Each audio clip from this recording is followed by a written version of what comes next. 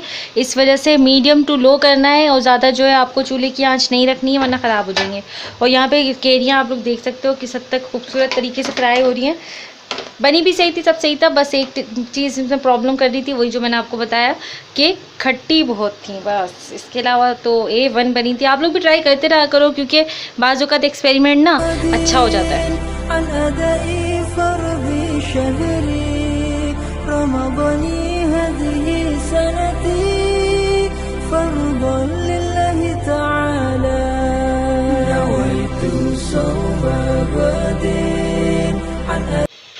तो जनाब यहाँ देख सकते हैं आप पकोड़े की सूरत कितनी प्यारी निखर के आई है और इतनी ज़्यादा क्रिस्पी है। मैं आपको खा के तो नहीं दिखा सकती थी ना, वरना मैं दिखाती ज़रूर आप लोगों को, क्योंकि ये इफ्तार से पहले की वीडियो क्लिप है। और इफ्तार के वक्त ना हालत ऐसी हुई होती है कि अपने ही होश नहीं होता कि बस पानी पानी पानी पानी।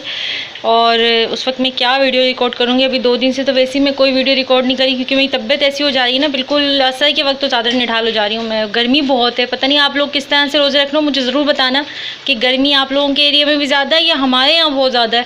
कराची में वैसे इतनी गर्मी नहीं होती, लेकिन अभी तो पता नहीं, जब मगरिब की अज़ान होती है ना तब तक 43 डिग्री सेंटीग्रेड दर्ज हरारत होता है कराची का, वरना ऐसा कभी भी नहीं होता था। आज का व्लॉग यहीं पे मैं करती हूँ एंड। और जाते जाते आप लोगों से यही कहना चाहती हूँ, अपना ख्याल रखें, अपनों का ख्याल रखें, हंसते रहें, मुस्कुराते रहें। फ़ी अमान अल्लाह।